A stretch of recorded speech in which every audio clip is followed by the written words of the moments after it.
আসসালামু আলাইকুম ওয়া রাহমাতুল্লাহি ওয়া বারাকাতুহু। প্রিয় দর্শক, আশা করি সকলেই ভালো আছেন। আজকের ভিডিও টপিক হলো কোয়েল পাখির চোখ ফুলে যাওয়া, চোখ লাল হয়ে যাওয়া, চোখ বন্ধ হয়ে যাওয়া এবং চোখ দিয়ে পানি পড়ার কারণ এবং সমাধান।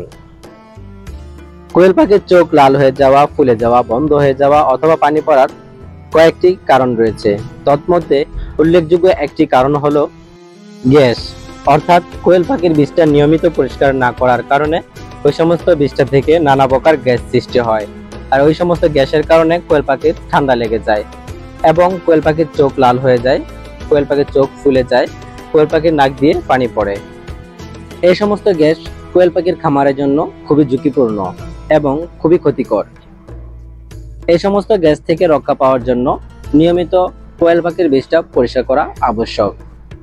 এছাড়াও আমরা যারা কোয়েল পাখি ফ্লোরে লালন পালন করে থাকি তারা তুষ বা কুড়া ব্যবহার করি। অনেক ক্ষেত্রে কোয়েল পাখির চোখে তুষ বা কুড়া যাওয়ার কারণেও কোয়েল পাখির চোখ লাল হয়ে যায়, ফুলে যায় এবং চোখ দিয়ে পানি পড়ে।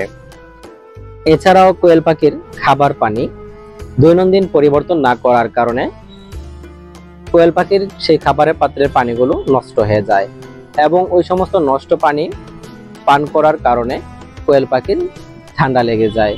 এই সমস্ত ঠান্ডার কারণেও কোয়েল পাখির চোখ লাল হয়ে যায়, চোখ ফুলে যায় এবং চোখ দিয়ে পানি পড়ে।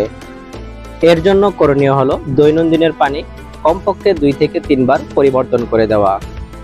এছাড়াও দীর্ঘ সময় পর্যন্ত পানির পাত্র পরিষ্কার না করার কারণে সে সমস্ত পাত্রের মধ্যে ময়লা জমে যায় এবং তা থেকে জীবাণু সৃষ্টি হয়। এজন্য প্রতি 1 সপ্তাহ পর পর জীবাণুনাশক দিয়ে পাত্রগুলো পরিষ্কার করে দেওয়া উত্তম।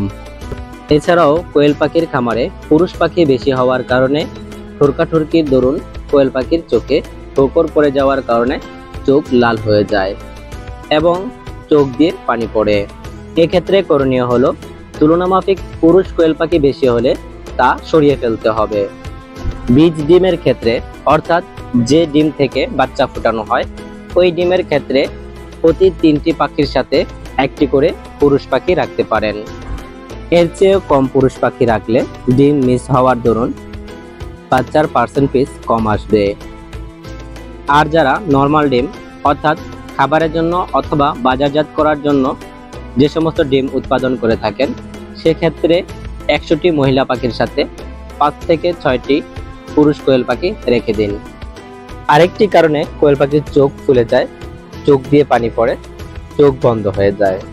আর সেটি হলো অনেক ক্ষেত্রেই দেখা যায় খামারের পুরুষ কোয়েল পাখিগুলো চোখ বন্ধ হয়ে গেছে এবং মহিলা কোয়েল পাখিগুলো সুস্থ থাকে। পুরুষ কোয়েল পাখিগুলো যদি চোখ বন্ধ হয়ে যায়, চোখ লাল হয়ে যায়, চোখ দিয়ে পানি পড়ে এবং মহিলা কোয়েল পাখিগুলো যদি সুস্থ থাকে তাহলে বুঝতে হবে আপনার খামারে জিঙ্কের ঘাটতি আছে। জিঙ্কের ঘাটতির কারণে পুরুষ কোয়েল পাখিগুলো চোখে কম দেখে এবং চোখ লাল হয়ে যায়, চোখ ফুলে যায়, চোখ বন্ধ হয়ে যায়। এক্ষেত্রে আপনার করণীয় হলো আপনার পাখিকে নিয়মিত জিঙ্ক দিন। খামারে তুলনামাফিক পুরুষ কোয়েল পাখি বেশি হলে ঠোরকাঠুরকি করাটা স্বাভাবিক। এক্ষেত্রে করণীয় হলো প্রতি 3টি মহিলা পাখির সাথে 1টি করে পুরুষ পাখি রেখে বাকি পুরুষ পাখিগুলো সরিয়ে ফেলা।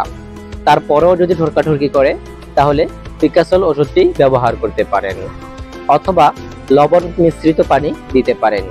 এক্ষেত্রে আপনার কোয়েল পাখির ঠোরকাঠুরকি কমে যাবে ইনশাআল্লাহ।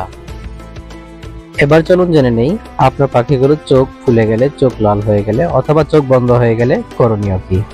প্রাথমিক অবস্থায় সমস্ত কোয়েল পাখিকে রেনামাইসিন খেতে দিন। 1 লিটার খাবার পানির সাথে 1 গ্রাম পরিমাণ মিশিয়ে খাইয়ে দিবেন। এতে করে যদি আপনার কোয়েল পাখিগুলো সুস্থর দিকে ফিরে তাহলে আলহামদুলিল্লাহ। অন্যথায় আপনাকে অ্যান্টিবায়োটিক ওষুধ প্রদান করতে হবে, আর তা হলো মাইক্রোনিট এবং ডক্স অ্যাবিট। মাইক্রোনিট প্রতিদিন সকালে 1 লিটার পানিতে 1 গ্রাম পরিমাণ এবং ডক্স অ্যাবিট প্রতিদিন রাত্রে 1 লিটার পানিতে 1 গ্রাম মিশিয়ে খেতে দিন। পাশাপাশি এর সাথে জিগটলেট এই ওষুধটি ব্যবহার করতে পারেন এবং এর পাশাপাশি আপনার কোয়েল পাখির চোখে সিবুডেক্স ড্রপটি ব্যবহার করতে হবে। এই ড্রপটি প্রতিটি কোয়েল পাখির উভয় চোখে ব্যবহার করতে হবে। যদিও কোনো চোখ ভালো থাকে তবুও কোয়েল পাখির উভয় চোখেই ব্যবহার করতে হবে। এবং এর পাশাপাশি নিয়মিত স্প্রে করতে হবে। স্প্রে করার জন্য পালমোগোল্ড এবং GPC8 এই ওষুধ দুটি ব্যবহার করতে পারেন। এই ওষুধ দুটি কিভাবে ব্যবহার করবেন তার বিস্তারিত আলোচনা আমাদের ভাইরাস নামক এই ভিডিওতে দেওয়া আছে। মাইকোনিট, টক্স অ্যাবিট, সিবুডেক্স এবং পালমোগোল্ড GPC8 এই ওষুধগুলো ব্যবহার করার মাধ্যমে আশা করি আপনার কোয়েল পাখির সমস্যা সমাধান হয়ে যাবে। তো বন্ধুরা, আজ এ পর্যন্তই। দেখা হচ্ছে আগামী ভিডিওতে। ততক্ষণ পর্যন্ত ভালো থাকুন, সুস্থ থাকুন। আসসালামু আলাইকুম ওয়া রাহমাতুল্লাহ।